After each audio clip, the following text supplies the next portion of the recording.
Yo, yo, it's Tony D bringing you Ultimate Spider-Man 13. I think I'm going to make 13 my new lucky number. I'm totally not superstitious.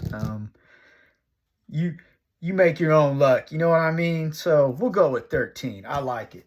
But to set this issue up, I'm really digging this Ultimate Universe. It's the writer's Jonathan Hickman, and the artist is Marco Checchetto, and he is killing it as well.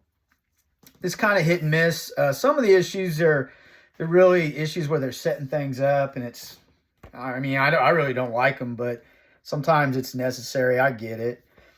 But to really set up this bad boy, I need to show you, I'm busting out issue 12. This was one of those issues where it was lame.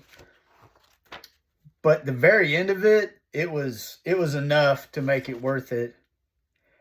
You know, Peter Parker's at a Christmas party, and the whole time he's there, Mary Jane is like, she taps him on the shoulder. She knows something's going on, and it's his Picotech suit. It's not really him.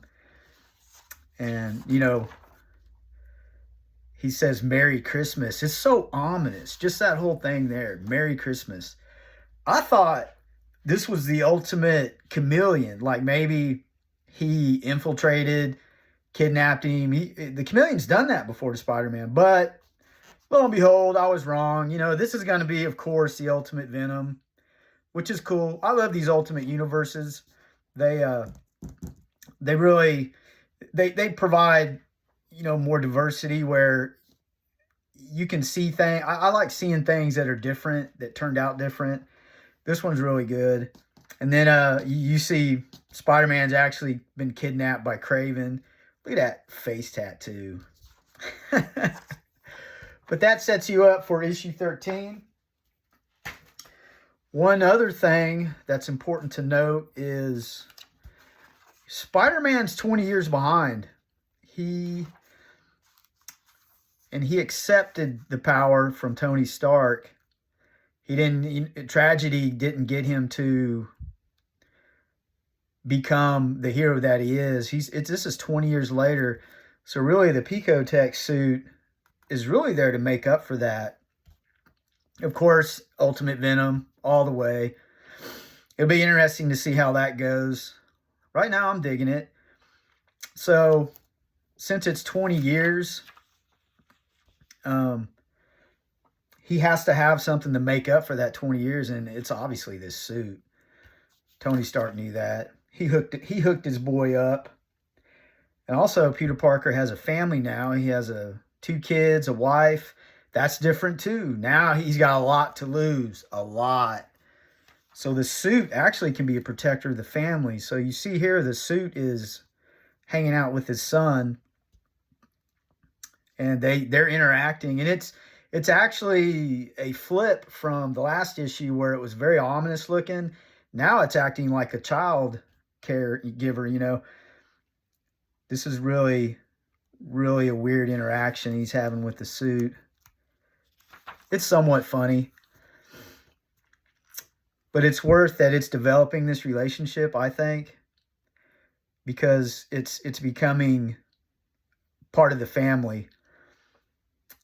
And it also tells him that he can inject some of his Picotech suit into Peter Parker's bloodstream where he can track him. And the suit has already mentioned that. It's AI. The AI portion has already mentioned that to Peter Parker, and he didn't want to do it for obvious reasons. I mean, who would? But I kind of relate that to Venom being able to track in the normal universe Spider-Man. And then it flips to where Spider-Man is at, and you've got the nasty old mole man. He's skinny here. He's nasty. Hanging out with Craven the Hunter with his wacky mohawk and face tattoo. So this is actually your introduction to the Ultimate Savage Land. It's interesting that Mole Man is the leader of it. Mysterio shows up. I'm liking this Mysterio in this universe. Really an underrated villain. Hopefully they'll do something different with him. Have some kind of twist on his powers. We'll see. You know, they're talking about what's going to happen with Peter Parker and Osborn there, the Green Goblin. And remember, Peter Parker has powers right there, but he is defenseless without his armor. So that's going to come into play. And Kraven wants to hunt him, of course.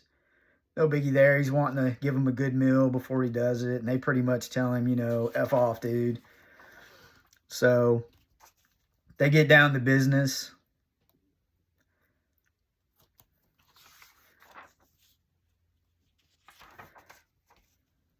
Oh, and he's deduced who they are. But Kraven's ready to do it. And it's funny how Kraven looks at Peter Parker and he gives him a look. And it's like, yeah, let's do it now. And I really like Marco, the artist, the way some of the panels, he'll have this heavy cross-hatching, really dark. I like that. It breaks things up a little bit. You don't always have to have something in the background. This kind of highlights the character's face. I like that part. I've been noticing that in all the issues. So he releases them, and they're running around the Savage Land, which can't be good. They run into some dinosaurs. Peter Parker, of course, has his powers, and he fights off the dinosaur, but Harry's just, it ain't there. So we'll see. Maybe they'll kill him off. Yeah, not good. We'll see what happens. There's two of them there. I don't know. It'd be kind of weird if they killed him off. And then you got the Picotech suit running around with the kid. They're actually stopping crime. The kid's liking it. So they're developing a relationship. So if this suit goes bad, you'll have a lot of trauma and a lot of drama going on, which, I mean, really makes great stories, I think. Then you have this chick right here hanging out. Shoots his little web. That's cool. The suit can make the webbing. I wonder how it's making it. Then you get a shot here. It's the ultimate black cat. So that's a cool ending. Hopefully things keep revved up in this series. I'm enjoying it. I would recommend it. Jump on it. It's good.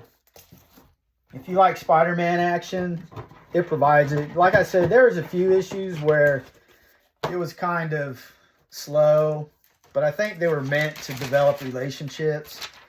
I don't like that, but like I said, you can't. I mean, sometimes those relationships, sometimes they need to be made. I can handle that, you know. It's not like when they used to do comics where it was just one shot, one issue. You never had that development back then. If you read some old issues of comics, you'll see they're all like one-shot stories. So there's not a lot of development time. And those writers, I mean, they were pretty good. To have one issue to make an impact, you have to be an extremely good writer. And the art helps too. But I like comics the way they are now. And the way they were. I like them both ways. But highly recommend it. 13, lucky number. Get it!